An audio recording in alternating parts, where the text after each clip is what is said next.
Chaque semaine ou presque, les mêmes images reviennent. Violence urbaine, agression, émeutes, force de l'ordre sous tension, une autorité de l'État de plus en plus contestée. Simple succession de faits divers ou symptômes d'une crise beaucoup plus profonde, la France est-elle encore capable d'assurer la sécurité de ses citoyens? Le maintien de l'ordre est-il encore adapté aux défis d'aujourd'hui? Et surtout, comment éviter que la situation ne continue de se dégrader? Nous avons posé toutes ces questions à l'un des spécialistes français en matière de sécurité et d'ordre, Thibaut de Montbrial. Bonjour à tous, bienvenue sur VA+. Notre invité aujourd'hui est avocat au barreau de Paris, spécialiste reconnu des questions de sécurité, président du Centre de réflexion de la sécurité intérieure, le CRSI, et officier de réserve opérationnelle dans la gendarmerie. Depuis plusieurs années, il alerte sur l'affaiblissement de l'autorité de l'État, l'explosion de la violence et les risques de fragmentation pour notre société.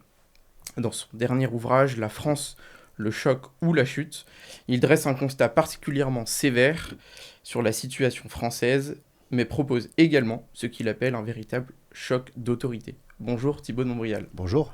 Merci beaucoup d'être avec nous sur VA+, à travers vos différents engagements et presque un an après la sortie de votre livre.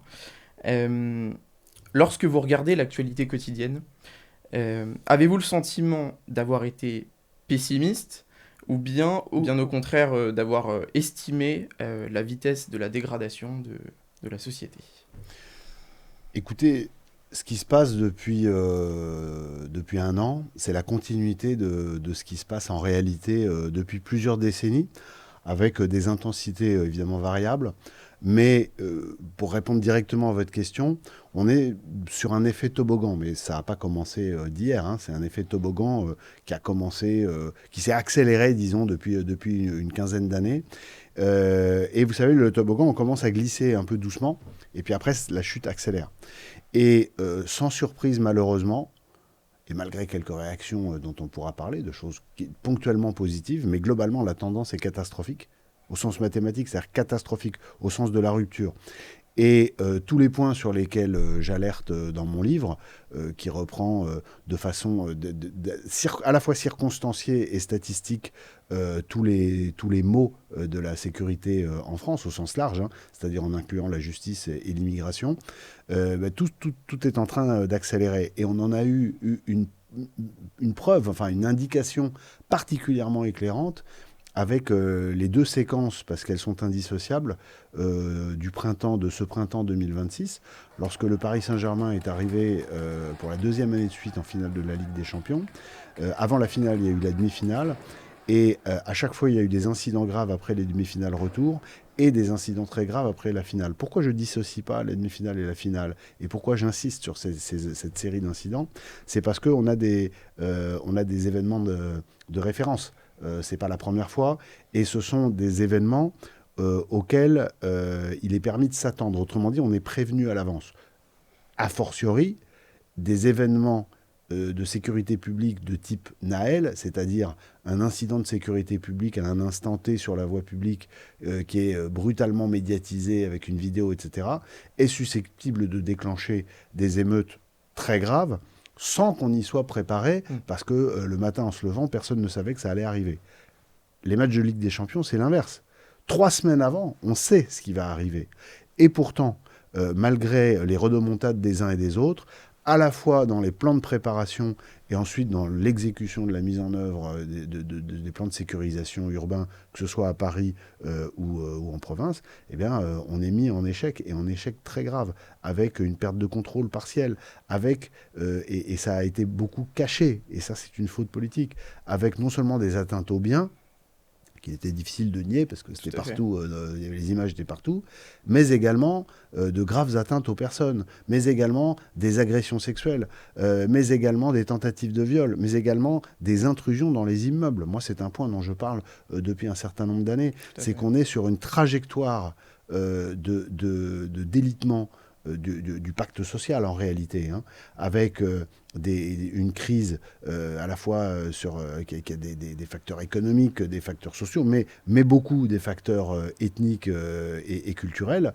qui font que un certain nombre de jeunes de notre pays, pas tous heureusement, mais un certain nombre de jeunes de notre pays, sont dans une logique, alors même que la majorité sont français, sont dans une logique d'une espèce de salmagondie, de revanche coloniale, etc. Et ils prennent le prétexte de ces événements qui devraient être des événements festifs et d'unité pour aller exprimer leur haine du pays qui les a accueillis, et avec à chaque fois une augmentation de l'intensité, et c'est ça le point capital, et le cœur de la réponse à votre question, il est là, avec à chaque fois qu'une étape est franchie sans que l'État ne réagisse à la hauteur de la gravité de ce qui se passe, le sentiment de notre propre faiblesse. C'est-à-dire que ceux qui sèment ainsi le désordre et la perturbation le font en augmentant à chaque fois, parce que tant qu'il n'y a pas de mur qui résiste, il rentre. Et donc, on va arriver inéluctablement, sauf à ce qu'il y ait une vigoureuse réponse de l'État et à ce que le rapport de prédation s'inverse, parce qu'en fait, on en revient à ça, on va arriver inéluctablement, effectivement, à une sorte, d'une manière ou d'une autre, de 7 octobre à la française, sur lequel j'alerte également depuis un certain temps, qui peut être soit une action délibérée contre tel ou tel quartier, telle ou telle communauté, la communauté juive étant évidemment en première ligne, mais de façon plus générale, une explosion de violence et de colère, avec, ce qui jusqu'à maintenant n'a pas été le cas, éventuellement sortie d'armes à feu. Il y a beaucoup d'armes à feu dans les quartiers, mais elles sont tenues par les trafiquants, par les narcotrafiquants, qui sont des gens qui font du business, donc ils n'ont pas intérêt au chaos. Ouais, mais si un jour, il y a un événement qui génère une émotion ou une vague de violence qui part de façon telle que même ceux qui ont intérêt à rationnellement en limiter l'ampleur se mettent à y participer, à ce moment-là, très sincèrement, on sera submergé. Et les forces de police et de gendarmerie, d'abord, c'est plutôt nouveau et rassurant, se préparent à ce type de scénario, même si on ne le dit pas au grand public forcément. Mais dans le même temps, ceux qui s'y préparent, et en particulier à haut niveau, concèdent bien volontiers en privé que ce serait, en tout cas dans un premier temps, extrêmement dur d'y faire face. Et vis-à-vis de ces risques, pour le coup, que l'on connaît et que l'on anticipe, il y a une forme d'étonnement à découvrir que le maintien de l'ordre n'est pas toujours adapté. Est-ce que vous pensez que la réponse, finalement, que les forces de l'ordre apportent de ces événements que l'on connaît, que le politique anticipe, est adaptée? Et en fait, que faut-il changer dans le maintien de l'ordre pour permettre que ces événements n'aient plus lieu, ou en tout cas soient véritablement éteints, tel un feu, dès qu'il sort et dès qu'on peut anticiper ces événements? La question que vous posez, elle est cruciale. On a une doctrine de maintien de l'ordre en France dont à chaque fois qu'il y a des événements, les responsables politiques et parfois administratifs nous disent à quel point elle est la meilleure au monde et elle est unanimement copiée, admirée, etc. Bon, la vérité est évidemment beaucoup plus complexe. Notre point fort, c'est qu'on a des unités spécialisées, ce qu'on appelle les unités de force mobile. Pour la police, ce sont les CRS, et parfois les compagnies d'intervention, s'il faut du monde en plus. Et pour la gendarmerie, ce sont les forces de gendarmerie mobile. Mais, donc ça, c'est un point très positif, c'est qu'il y a des forces littéralement spécialisées. Qui s'entraînent en permanence, qui ont des process tactiques d'intervention, etc. Mais la difficulté, elle est de l'ordre de la volonté politique. Pourquoi ? Parce que les unités de force mobile en maintien de l'ordre, elles sont aux ordres de l'autorité civile. Et heureusement, on est dans une démocratie, et ceux qui sont légitimes à faire intervenir la force, à utiliser les unités de force mobile sur le terrain, c'est le préfet et ses représentants qui sont liés au ministre de l'Intérieur, qui est lui-même l'émanation de la majorité à l'Assemblée nationale, qui est élu par le peuple. Je refais la chaîne rapidement. Donc, on en revient à une question de volonté politique. Et aujourd'hui, on a des doctrines de maintien de l'ordre. Je commence ma phrase par aujourd'hui, mais j'ai tort. En réalité, c'est depuis 1986. Souvenez-vous, pas vous parce que vous n'étiez pas nés, mais ceux qui s'intéressent à ces questions, quelle que soit leur date de naissance, connaissent très bien cette date. Pourquoi ? Parce qu'en 1986, il y avait eu des manifestations assez violentes en marge du mouvement étudiant, et un jeune avait été tué par des policiers. Et il s'appelait Malik Oussekine, et il est devenu le symbole de ce qu'il ne faut pas faire. Et froidement, bien sûr, c'est évident qu'on ne peut pas se réjouir, et les policiers et les gendarmes ne sont pas là pour tuer des jeunes Français. Mais, du coup, il y a eu une inhibition, et ce qui a guidé la doctrine du maintien de l'ordre en France depuis, c'est il ne faut pas qu'il y ait de blessés, et a fortiori de morts, chez les gens qui sont en face. Pourquoi je dis les gens qui sont en face? Je prends un terme flou. Parce que dans le débat public, beaucoup de gens disent les manifestants. Il y a eu des blessés chez les manifestants, les policiers se sont affrontés avec les manifestants. Mais c'est pas vrai. Les mots ont un sens. Un manifestant, c'est quelqu'un qui a un droit qui est constitutionnellement protégé à manifester pour faire valoir son opinion. J'ai rien à redire là-dessus. C'est absolument parfait et heureux que ça existe dans notre démocratie. Et il faut se battre pour le préserver.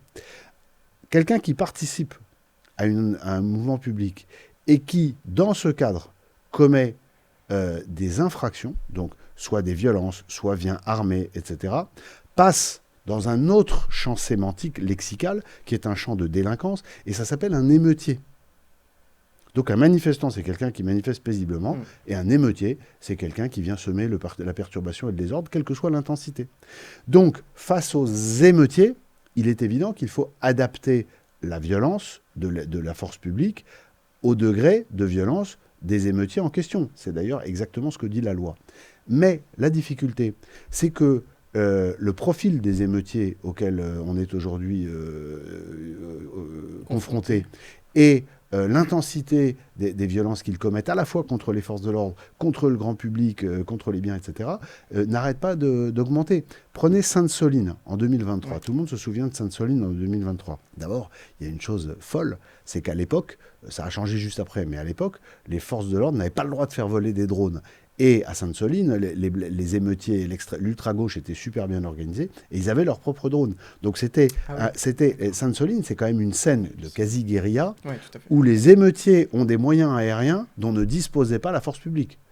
Si on s'arrête 2 secondes, pardon de cette expression facile, mais c'est un truc de dingue. Je referme la parenthèse parce qu'aujourd'hui, le problème est réglé, même s'il y a des tracasseries administratives sans doute excessives pour le vol de drones en matière de maintien de l'ordre. Mais sur le terrain, l'obsession, c'est toujours de restreindre la force. Mais du coup, vous savez, c'est la théorie des résistances. C'est-à-dire que quand vous avez une force supérieure, bah, ça rentre jusqu'à ce qu'il y ait de la fermeté pour s'y opposer. Et le drame, c'est que en pensant, et ça c'est la phrase clé, en pensant bien faire, parce que le gouvernement, les gouvernements se disent bon ben là, faut pas y aller trop fort pour pas augmenter le mécontentement et faire partir un mouvement encore plus fort, etc. En réalité, ce qui est donné, c'est un signal de faiblesse et bien loin des arguments rationnels qui peuvent s'entendre. Bien sûr qu'il faut maîtriser l'escalade, ça peut s'entendre, mais en face, c'est perçu comme un signe de faiblesse et comme une incitation à augmenter les violences et les prédations. Et je vous le dis, j'en reviens à cette histoire de match du PSG, etc. Il y a eu des choses très graves, des gens qui rentrent dans les immeubles, etc. Et qu'est-ce qu'on voit en face? Parce que c'est ça, la finalité politique du risque, c'est ça. C'est que les gens ont de moins en moins confiance dans la capacité des différents gouvernements à les protéger. Et donc, comme ils ne vont pas se laisser trucider, violer et cramer, bah, ils s'organisent en milice. Alors le mot, j'emploie un mot qui fait peur. Les gens vont dire, là, il va fort mon brillant, la milice. Mais la milice, ça commence à 2 ou 3. Hein. Ouais, une milice, c'est les gens qui vont protéger leur immeuble pour empêcher les racailles d'y rentrer. Et pardon de l'ajouter, mais comme père de famille et comme citoyen, et simplement comme être humain, je dis qu'ils ont raison de s'organiser dès lors, bien sûr, que l'État ne remplit plus son rôle de pacte social, c'est-à-dire de protéger les concitoyens qui ont renoncé au droit d'utiliser la force en s'en remettant à l'État, dans un cadre juridique tout à fait précis, en payant des impôts pour être protégés par la police, la gendarmerie et la justice. Le drame de tout ce dont on parle, parce qu'on peut faire toute l'émission sur les exemples, mais il faut avancer, c'est que ce qui est derrière cette paralysie des différents gouvernements dans le fait de mettre en place les mesures de protection des personnes et des biens, mais surtout des personnes et de leurs biens, des immeubles, etc., c'est qu'il y a une défiance envers les politiques, une défiance envers l'État, et non pas la tentation, mais la nécessité dans ce cas-là. C'est pas pareil, hein. C'est pas la tentation, c'est la nécessité de s'organiser pour se protéger. Et à ce moment-là, c'est l'explosion du pays, c'est la fragmentation ultime, et c'est tout ce qu'il faut éviter. Donc en réalité, pour résumer, en pensant qu'une intervention modérée permettra d'éviter l'escalade. Les différents gouvernements mettent en réalité exactement l'inverse en place, c'est-à-dire les conditions d'une explosion. Et d'ailleurs, c'est ce qu'on voit, c'est ce qu'on lit surtout au travers de votre livre. Ce qui est vraiment intéressant, c'est que il y a un chapitre que voilà, vous intitulez La bataille des mots. Les mots MOTS, sur lesquels vous mettez aussi une explication des mots MAUX. Et aujourd'hui, alors vous parlez de violences policières, de désobéissance civile, d'islamophobie, de racisme d'État, d'incivilité, de petite délinquance. Tous ces mots, ils ont forcément une origine. Et tout ce que l'on constate dans ces affrontements, quel est selon vous l'événement ou les événements déclencheurs et quelles sont les raisons qui ont fait que finalement l'État a sans doute laissé prospérer tous ces problèmes sans les régler au fur et à mesure et qu'on se retrouve dans la situation actuelle dans laquelle nous sommes. Ah, ça, cette question, elle nécessiterait une série de podcasts à elle toute seule. D'abord, un mot sur les mots. La bataille des mots, elle est super importante. Hein, parce que Lénine disait faites-leur manger le mot, je leur ferai avaler la chose. Pardon de citer Lénine, mais parfois, c'est bien de connaître. Donnant sur VA+, mais c'est bien de connaître son ennemi. Exactement. Non, mais il faut toujours apprendre de tout le monde. Absolument. Les communistes étant évidemment des ennemis majeurs, et la France s'enorgueillit d'être le seul pays au monde à avoir encore un parti communiste. Ce qui est une belle exception. Ce qui est en soi un truc lunaire. Vous imaginez si on avait un parti nazi. Enfin bon, bref. Les mots. La gauche, et en particulier l'extrême gauche, ont imposé, et à la place qui est la leur, et dans la logique qui est la leur, ils ont raison, hein, un narratif qui a été repris par beaucoup de journalistes qui souvent sont sensibles à ces sensibilités politiques, et sans qu'en face, il y ait de correction. Je vous donne deux exemples très rapides. La petite délinquance. Mais quand vous vous faites braquer avec un couteau, ça rentre dans des catégories de je ne dis pas quand vous vous faites faire tuer, ça c'est autre chose. Mais quand vous vous faites braquer avec un couteau, et que donc vous n'avez d'autre choix que soit vous soumettre, soit du coup d'être victime d'un crime, au sens de vous faire planter. Bah, du coup, ça s'appelle de la petite délinquance. Et dans les tribunaux, on dit ah bah voilà, c'est de la petite délinquance, c'est des choses qui sont pas très graves, etc. Mais pardon, mais quand vous êtes en face de la lame, vous n'avez pas l'impression que c'est de la petite délinquance. Vous comprenez? Ça, c'est un point. Ensuite, un point crucial, les violences policières. On a laissé s'imposer dans le débat public, y compris dans la presse conservatrice, l'expression de violence policière. Mais moi, je ne l'emploierai jamais de ma vie. Quand je veux provoquer, je dis en une phrase, je dis les violences policières, ça n'existe pas. Puis là, je me tais, je regarde, et mon interlocuteur, il dit bah, le mec, il se fout de ma gueule. Donc, en fait, qu'est-ce qu'il faut dire? Bien sûr que de temps en temps, il y a des actes de violence commis par des policiers qui sont excessifs. Mais si on se pose la question de leur intensité, c'est parce qu'à la base, il y a un cadre légal, et j'en parlais il y a un instant, la police et la gendarmerie ont le monopole de l'usage de la force légale. Le mot important, c'est légal. Donc, dans un cadre légal. Ce qui est dans le cadre, c'est autorisé. Ce qui est hors du cadre, c'est interdit. Ça, il faut le rappeler. Mais donc, quand on parle de faits que l'on reproche aux policiers et aux gendarmes, il faut employer l'expression violence policière illégitime. Puisque la violence policière est par nature légitime. Tout à fait. Par exception, elle est illégitime. Mais il n'y a pas de problème de violence policière, puisque, oui, bien sûr qu'il y a des violences policières, puisque c'est l'un des jobs de la police. Le problème, c'est le cadre. Est-ce que ce sont des violences excessives ou non? Et donc, pour permettre aux gens de comprendre, ce serait beaucoup plus intellectuellement satisfaisant et neutre d'un point de vue politique de dire, oui, il y a un problème de temps en temps de violence policière illégitime. Mais ça permet de rappeler aussi que si la police a le monopole de la violence, c'est pour les protéger eux. Et d'ailleurs, c'est toujours amusant de voir quand des gens de gauche ou d'extrême gauche subissent des violences ou des menaces, de voir avec quelle rapidité tout à coup ils trouvent des vertus à la police qu'ils n'avaient jusque-là jamais vraiment réalisées. Mais c'est d'ailleurs, vous faites une parfaite transition, parce que j'allais vous parler de ce qui s'est passé à l'Assemblée ces derniers jours, où la loi sur la présomption de légitime défense des forces de l'ordre est passée, avec en tribune le clan d'Assa Traoré et d'un collectif de victimes de violences policières, voilà, qui ont créé le tumulte, pour ne pas dire le bordel, au sein d'une séance. Cette loi, pour vous, elle va dans le bon sens. Risque-t-elle de passer in fine après le processus législatif? et quelle application, en tout cas quel soutien, elle va permettre aux forces de l'ordre dans finalement leur travail du quotidien Alors, d'agir. c'est très intéressant parce que ça nous renvoie en fait indirectement à la question précédente, qui est la question des mots, MOTS. Donc là, on enregistre, peut-être des gens regarderont ça plus tard, on enregistre on est le 11 juillet aujourd'hui. Hein. 10 juillet. On est le 10 juillet, 10 donc 10 juillet 2026. C'est important parce que comme je pense qu'il va encore se passer beaucoup de choses et que des gens regarderont ce podcast dans quelques mois, etc., nous sommes le 10 juillet 2026.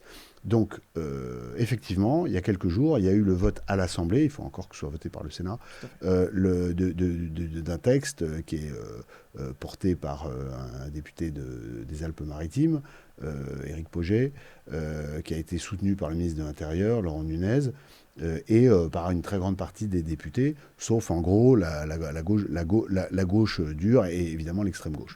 L'extrême gauche a profité de ce texte pour faire, vous avez employé le mot, mais je le reprends bien volontiers, un vrai bordel dans l'Assemblée qui est absolument scandaleux. C'est-à-dire qu'on a laissé entrer des gens qui sont... alors, vous parliez du clan Traoré, c'est une des familles les plus délinquantes en France. C'est-à-dire que c'est une famille, je crois qu'ils sont 17 enfants, et il y en a une majorité qui a un casier judiciaire avec parfois des faits très graves. Ce sont des gens qui sont dans une logique, là pour le coup, de haine de notre société et même de notre civilisation. Il y a un collectif de gens victimes de violences policières, je mets les guillemets, vu ce que j'ai dit il y a un instant, dont il faut savoir que quand vous regardez la liste des personnes dont ils considèrent qu'elles sont victimes de violences policières, vous avez par exemple les frères Kouachi. Les frères Kouachi ont été victimes de violences policières en étant tués par le GIGN en janvier 2015 à Damartin-en-Gouel, après avoir assassiné la majeure partie de la rédaction de Charlie Hebdo. Non mais on marche sur la tête.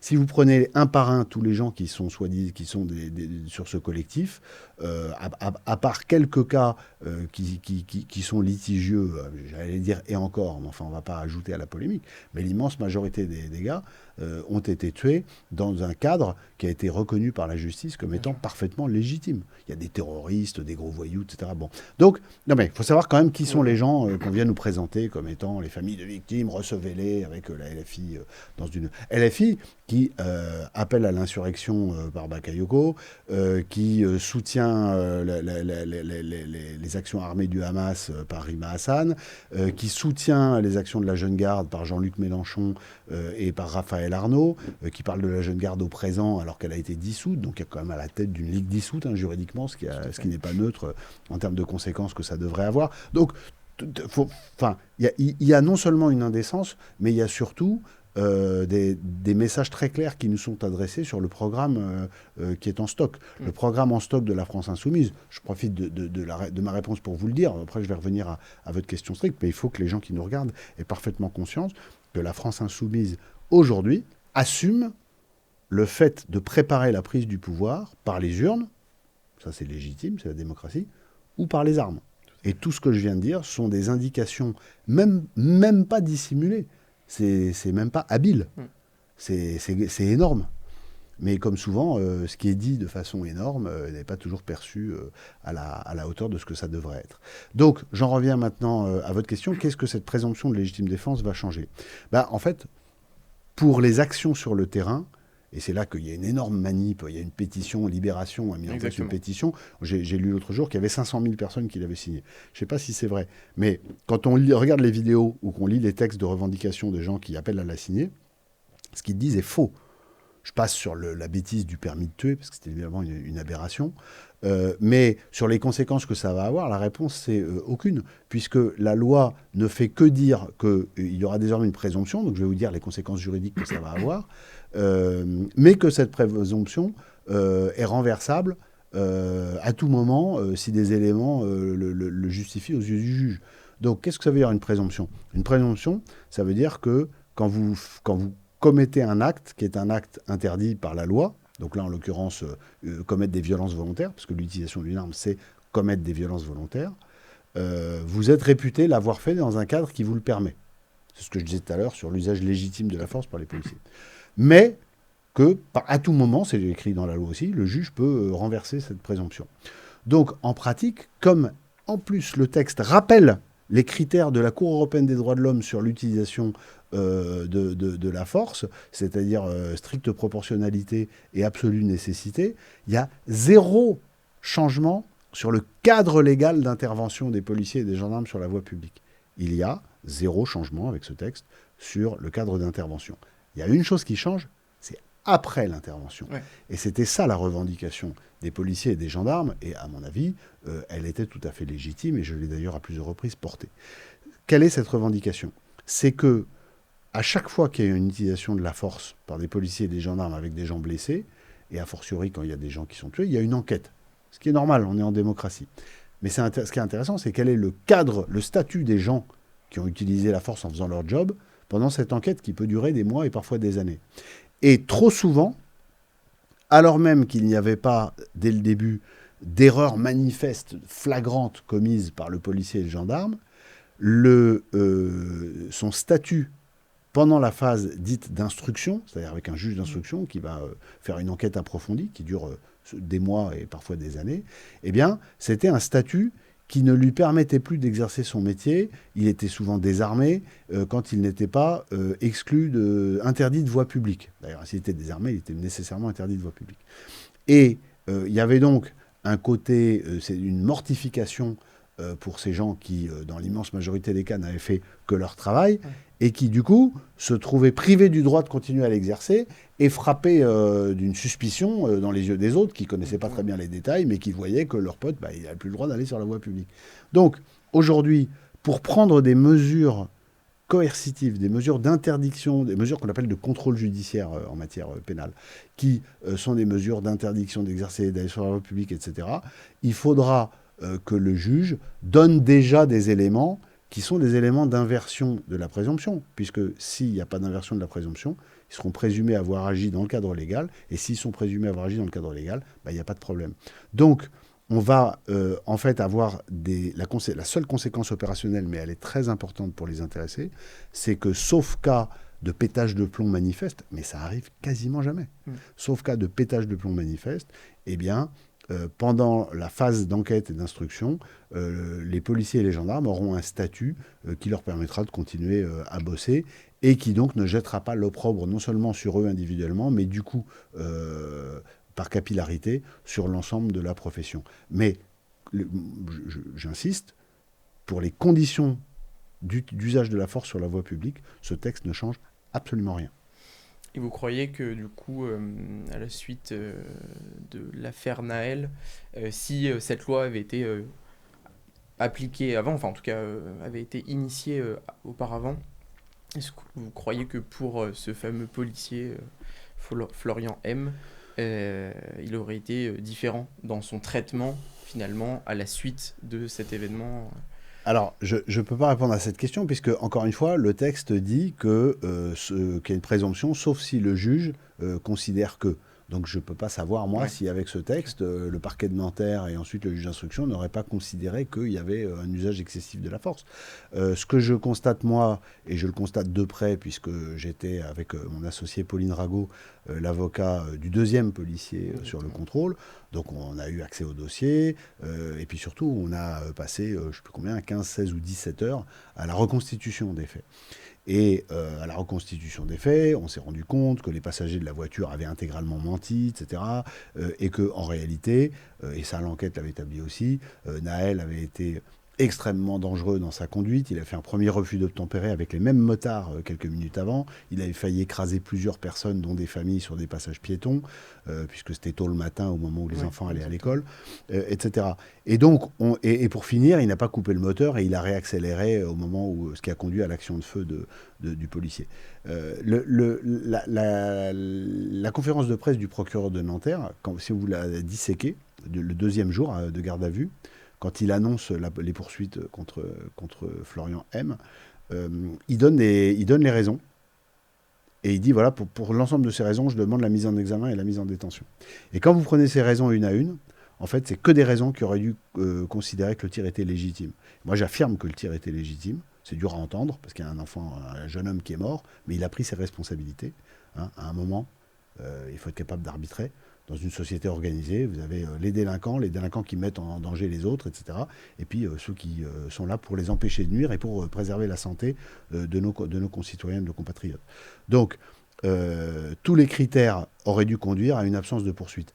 Donc je ne sais pas si ce texte aurait changé grand-chose, puisque déjà avec le texte actuel, ça aurait dû évoluer différemment. Mais à partir du moment où on a un président de la République qui a estimé devoir qualifier le tir de Florian, je cite, d'inexcusable. Or, le mot inexcusable, il a des conséquences en droit. Ce n'est pas juste un mot que chacun comprend, parce que c'est un mot du langage commun. Ce que tu fais est inexcusable. Mais c'est un mot qui, pénalement, a des conséquences. C'est-à-dire qu'on ne peut pas avoir d'excuse légale. Or, sans rentrer dans des considérations trop techniques, la légitime défense est une forme d'excuse légale. Je résume. Donc, en privant le président de la République, en privant Florian M du bénéfice de l'excuse légale, sans rien connaître du dossier, rien, il avait juste vu la vidéo, le président de la République a pris une position qui, je pense, est une violation flagrante de la séparation des pouvoirs, qui a évidemment influencé la justice. Et donc, je ne peux pas garantir que ça n'arrivera pas demain ou après-demain, même avec le texte sur la présomption de légitime défense. Mais là, le traitement, vous savez, depuis le traitement de cette affaire, moi, je connais beaucoup de policiers et de gendarmes, j'en vois dans le cadre de la réserve opérationnelle, j'en vois dans le cadre de mon métier d'avocat, puisqu'on en défend beaucoup au cabinet, j'en rencontre aussi beaucoup dans les activités de mon think tank, le CRSI. Aujourd'hui, la dynamique d'action de la police et de la gendarmerie, elle est très réfrénée. C'est-à-dire que les policiers et les gendarmes me disent en gros, je résume, mais il y en a qui me le disent tel quel, nous, si on sort de la voiture, on sait qu'on a le choix entre l'hôpital si on se fait casser la gueule ou la prison si on utilise la force.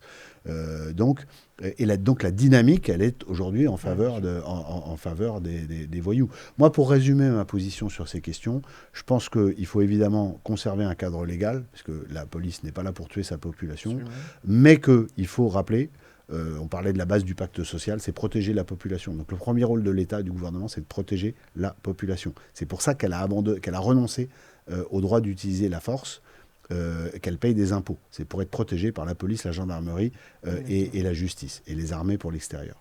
Donc, à partir du moment où il se passe des faits qui sont des faits d'une violence, des faits criminels, d'une violence telle que la loi permet l'intervention de la police et de la gendarmerie à due proportion de la gravité, il faut utiliser la force. Et je vais même vous dire, le salut du pays passera, on en parlera peut-être tout à l'heure, par un certain nombre de grandes décisions.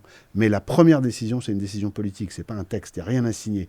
Il y a juste à se lever, à regarder la caméra droit dans les yeux et à dire, pour un ministre de l'Intérieur, pour un ministre de la Justice, pour un Premier ministre, pour un président de la République, qui est celui qui devra donner l'impulsion, là depuis 9 ans, on a bien compris que c'était plus la peine, qui devra dire, moi, je ferai tout pour protéger ma population, un citoyen qui est victime d'un crime, c'est un désastre et c'est une calamité. Un policier ou un gendarme qui est victime d'un crime, c'est un drame. Mais par contre, un voyou qui est tué ou blessé grièvement dans l'exercice de ses fonctions de voyou, moi je suis désolé, mais c'est le résultat d'un choix. Il a pris ses responsabilités. Certains emploieraient l'expression, pas à un certain niveau politique, mais il a joué, il a perdu. En tout cas, c'est ça qu'il faut mettre en place. Et je vais même vous dire, au risque de vous surprendre, c'est que le jour où on aura à la tête de l'État des gens qui seront capables d'assumer ce discours. Ce qui n'est pas du tout le cas de la classe politique actuelle. Pas un, parce qu'ils ont tous été au pouvoir les uns ou les autres depuis 15 ou 20 ans, et il n'y en a pas un qui a osé faire ça. Mais le jour où on aura des gens qui oseront le faire, évidemment, il faudra que les actes suivent, notamment la justice, bien sûr. Mais à ce moment-là, ça va redonner confiance à toutes les personnes qui, aujourd'hui, souffrent du fait d'avoir l'impression que l'État les a abandonnés alors qu'ils en sont les représentants juridiques ou symboliques. Aujourd'hui, toutes les victimes policières, les victimes, les pompiers, les services de secours, les élus, les juges, mais aussi les médecins, les enseignants qui se font agresser parce qu'ils sont assimilés à l'État, ils subissent parce qu'ils sentent bien qu'il n'y a plus de détermination, ou en tout cas de capacité à les protéger. Mais le jour où on inverse le rapport de force, le jour où la peur change de camp, parce qu'il faut dire les choses par là, non, il faut que la peur change de camp. Mais à ce moment-là, ça créera un effet vertueux chez tout le monde. Même le prof devant sa classe qui est mis en difficulté, il se sentira dans une dynamique de gouvernement et d'État qui le protège. Et donc, ça lui permettra, même s'il n'y a pas un policier à 2 mètres de lui, de se sentir beaucoup plus assuré face à des troubles auxquels il pourrait être confronté dans son établissement. Pareil pour les médecins, etc. Les gens, à ce moment-là, au lieu de courber les chines, sortiront les épaules, redresseront le menton. Et c'est comme ça qu'on pourra reconstruire notre nation. Hein. Ça ne peut que passer par là. C'est le préalable à tout. Ça, et s'attaquer au déficit, à la dette, pour dégager des marges et des moyens de le faire concrètement avec un certain nombre de mesures, pour le coup, tactiques et techniques qu'il faudra mettre en œuvre.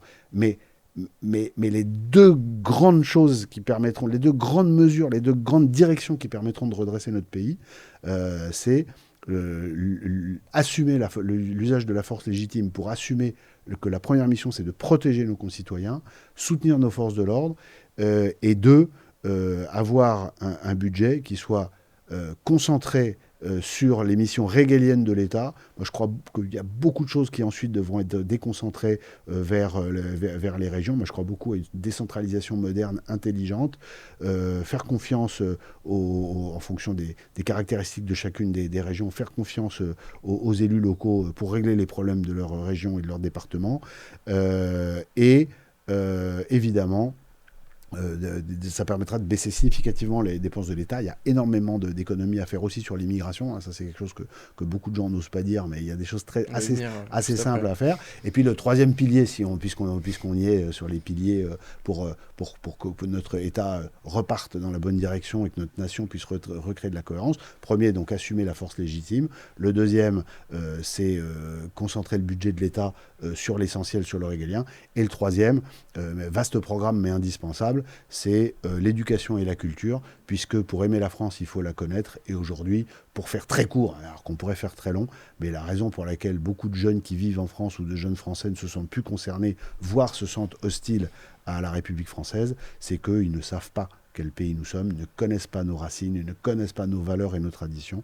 Et il faut évidemment les promouvoir et les expliquer intelligemment. Il ne s'agit pas de faire de la propagande bête, mais intelligemment pour faire aimer notre pays et que chaque jeune, où qu'il soit né, quelle que soit la couleur de sa peau et sa religion, puisse se sentir fier de faire partie de l'aventure France, qui est quand même une aventure qui dure depuis plus de 1000 ans. Ça vaut le coup de la continuer. Il faudrait faire un petit peu continuer quand même. Ça vaut le coup de la continuer. Exactement. Ce choc d'autorité, évidemment, on est à moins d'1 an de la présidentielle. Ce choc d'autorité, comment il se met en place ? Évidemment, vous parlez de courage politique, de volonté politique. Demain, un président, une présidente est élu. Quelles sont les quelques mesures, les premières mesures qui sont faciles à prendre, en tout cas courageuses à prendre, pour tout de suite remettre finalement l'autorité de l'État de manière très simple et très directe. Il y a plusieurs échelons. Votre question, c'est sur les premières mesures. Donc, qui dit première mesure dit que ça ne peut pas être des mesures législatives, puisque il faut que ce soit des mesures qui n'impliquent pas un vote, le vote d'une loi, qui est un processus qui prend du temps et qui nécessite d'ailleurs au préalable d'avoir une majorité, ce qui n'est pas le cas aujourd'hui. Ce sont des mesures non pas symboliques, mais de nature... en termes de détermination politique et éventuellement au niveau réglementaire. Moi, je pense par exemple, pour le ministre de l'Intérieur, je l'ai dit, hein, c'est de venir tenir en gros le discours que j'ai tenu il y a 2 minutes sur l'usage de la force légitime, mais en miroir, garde des Sceaux, sur le perron de la place Vendôme, il faut dire tout de suite que la première circulaire de politique pénale, qui pourra être prise en 2 heures, hein, parce qu'elle n'est pas longue à écrire, c'est de demander au procureur de requérir le placement en détention de tous les gens qui commettront des violences contre les représentants de l'État ou les professions comme les soignants, les profs, etc. Donc en fait tous ceux que j'ai cités tout à l'heure, c'est-à-dire les policiers et les gendarmes, les services de secours, les élus, les juges, les enseignants et les soignants. Et j'en oublie peut-être, mais en tout cas, c'est tous les gens qui font ces métiers-là. Donc, que mécaniquement, le parquet demande systématiquement le placement sous mandat de dépôt, donc en prison. Après, les juges du siège, ils sont indépendants. Ouais. Mais déjà, Si tous ces gens, dont certains se sentent bien isolés dans leur lycée, dans leur hôpital ou dans leur véhicule d'intervention, savaient que si on les touche,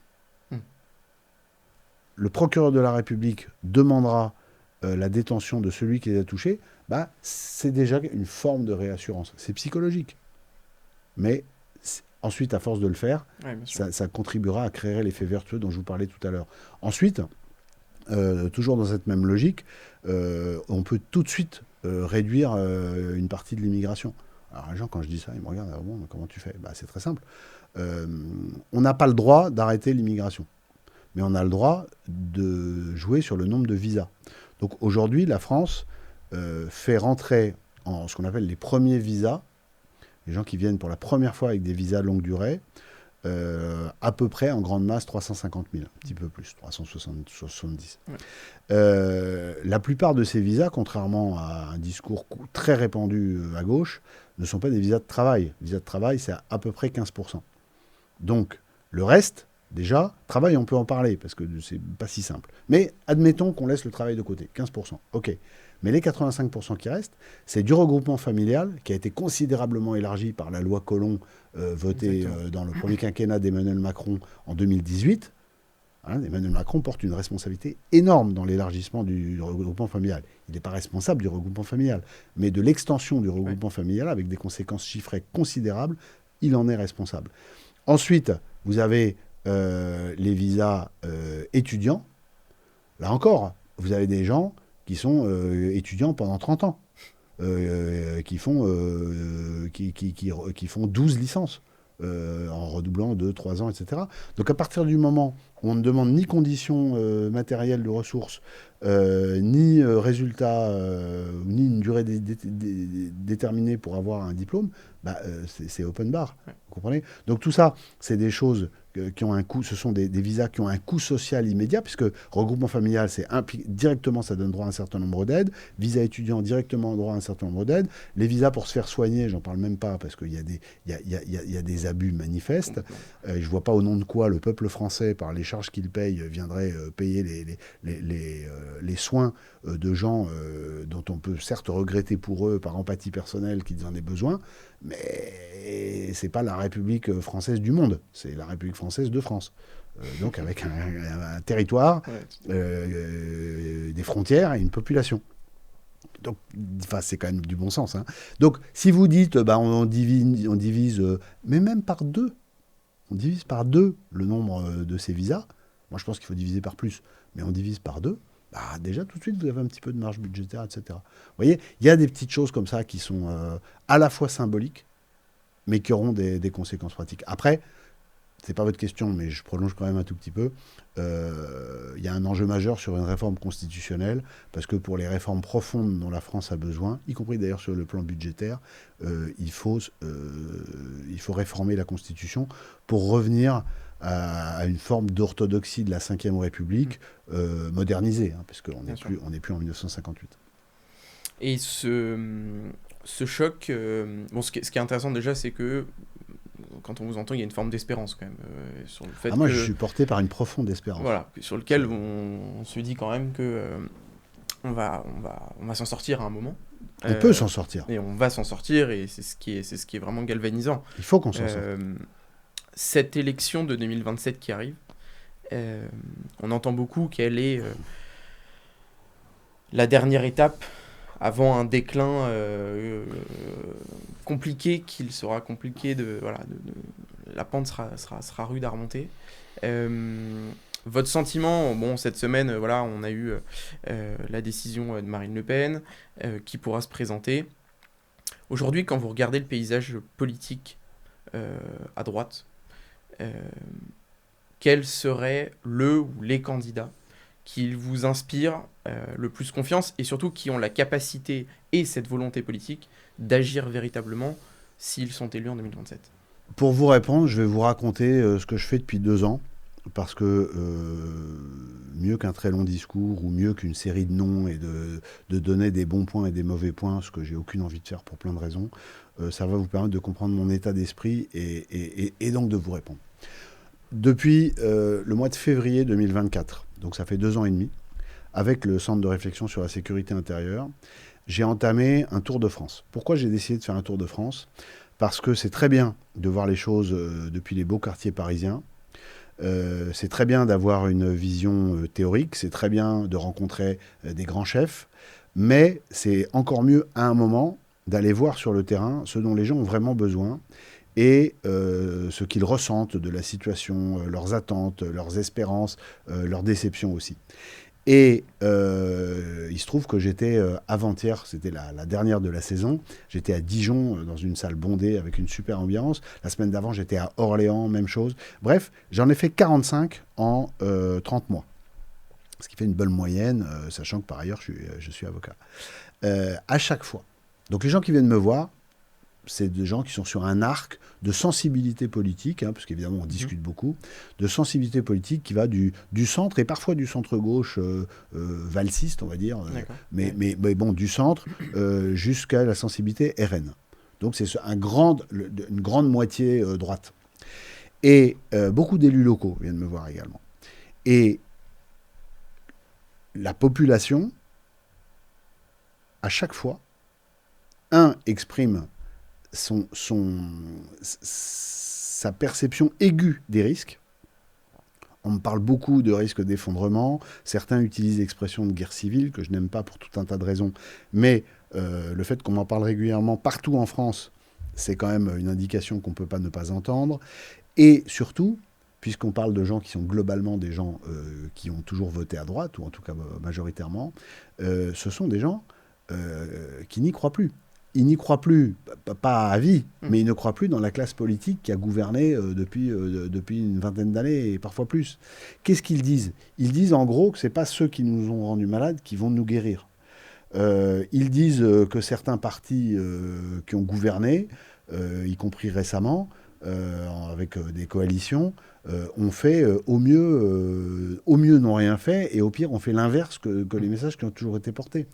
Donc aujourd'hui, le crédit qui est, à mes yeux, donné par les Français des territoires, pas par le 8e arrondissement de Paris, ni même le 7e, mais par les territoires, c'est un rejet massif de toutes les figures qui, aujourd'hui, sont officiellement candidates sur l'arc qui va de Renaissance.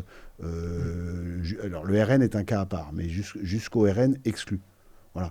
Il faut avoir conscience de ça. Donc moi, je veux bien que les sondages donnent beaucoup de mettre un tel ou un tel au deuxième tour, mais on est 10 mois avant, et ce que je ressens, moi, c'est qu'il y a un rejet massif de beaucoup de ces personnalités. Si on rentre dans les détails, j'ai beaucoup de mal, moi, d'entendre des gens qui ont été Premier ministre d'Emmanuel Macron nous expliquer qu'ils vont enfin, qu'il faut qu'ils arrivent enfin au pouvoir parce qu'ils vont faire changer les choses. Mais à un moment, j'espère qu'on les mettra devant leur bilan, devant ce qu'ils ont fait, ou plutôt devant ce qu'ils n'ont pas fait, ou parfois d'ailleurs devant ce qu'ils ont fait. Donc, c'est des choses... Et il y aura un débat, tout ça, c'est la démocratie. Mais j'entends les mots, mais j'ai regardé les actes. C'est super intéressant. J'espère que quelqu'un fera de reprendre tous les votes au Parlement ou au Parlement européen des uns et des autres sur différents sujets, parce que c'est très, très éloquent. Hein ? En général, 6 mois avant une élection, il y a des gens qui se découvrent portés par des grands thèmes, des grandes valeurs et des grandes propositions, alors qu'ils ont fait l'inverse ou n'ont rien fait.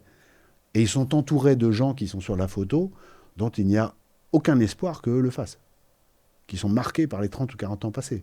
Ça aussi, c'est un sujet dans certains partis de droite, hein, qui crée en soi un rejet, et à mon avis, une très grande difficulté à y arriver. Donc, ma réponse, c'est que je pense qu'on est arrivé à un moment de notre histoire, qu'il y en a déjà eu d'autres, qui est un moment absolument crucial, et qui est un moment de possible rupture.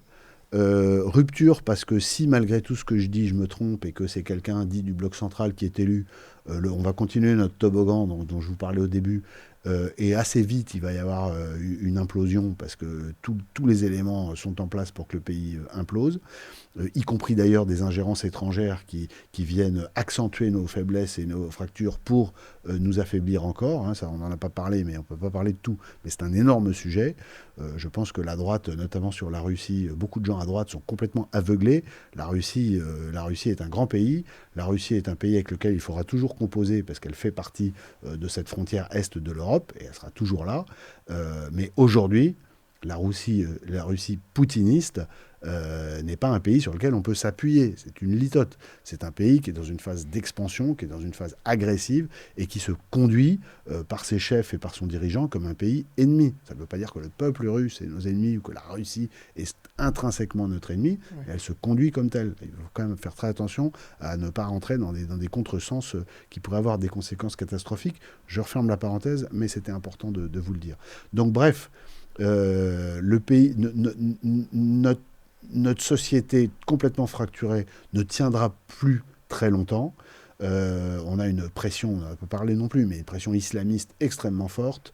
On a le choix délibéré de la France insoumise, on parlait tout à l'heure, hein, donc de jouer l'insurrection éventuellement et de s'appuyer pour se faire sur les islamistes, en oubliant au passage que c'est ce qui s'est passé en Iran en 1979 et que tous les gens de gauche qui se sont alliés aux islamistes ont été les premiers égorgés. Hein. Donc quand on voit aujourd'hui les chefs de la France insoumise et puis les sous-chefs et qui dit quoi, on peut faire les pronostics de survie en cas de victoire de la France insoumise.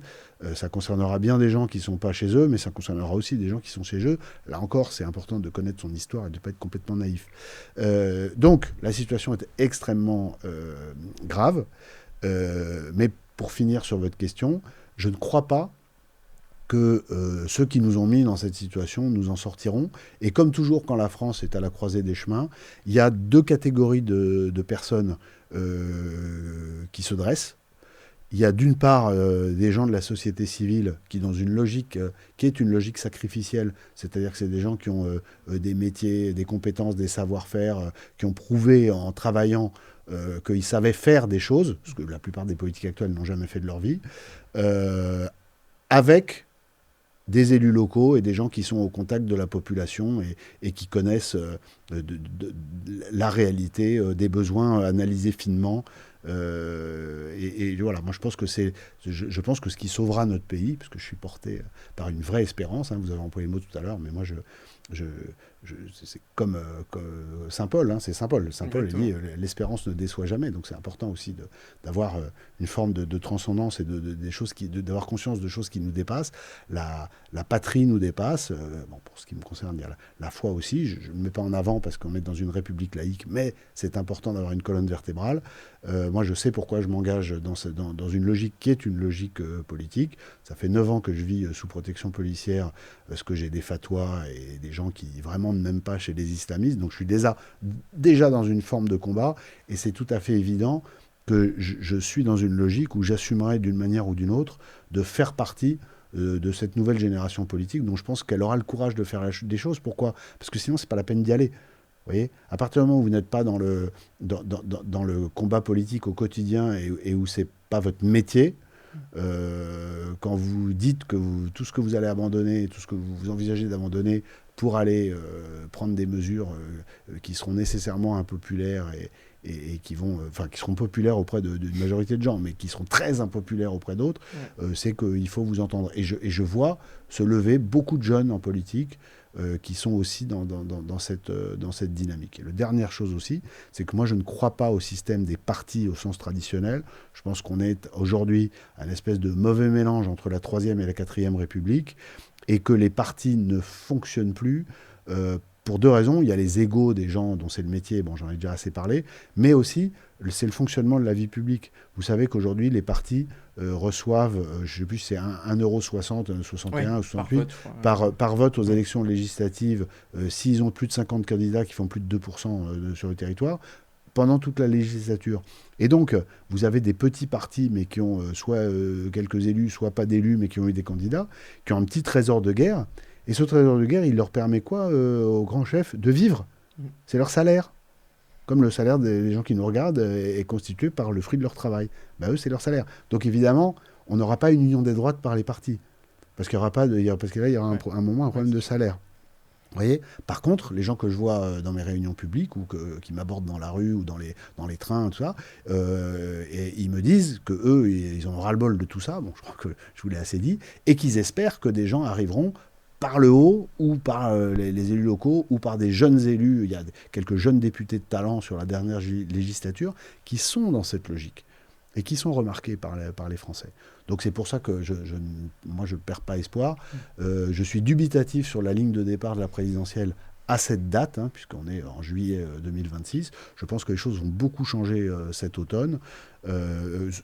Probablement d'ailleurs sous la contrainte des événements, parce que je pense que l'automne va être très compliqué sur le plan budgétaire. La dette est insupportable. Il faut absolument, je disais tout à l'heure, recentrer le rôle de l'État sur le régalien, mais surtout, dans un monde qui est de plus en plus dérégulé, y compris sur le plan économique, notre souveraineté, elle va dépendre de de la capacité de nos entreprises à créer de la richesse et à créer de la valeur sur des éléments de souveraineté dont on a absolument besoin. Et pour ça, il faut qu'on laisse les gens s'épanouir. C'est comme une fleur. Il faut lui mettre du soleil et juste un petit peu d'eau. Et puis après, elle vit sa vie, il faut bien s'occuper d'elle.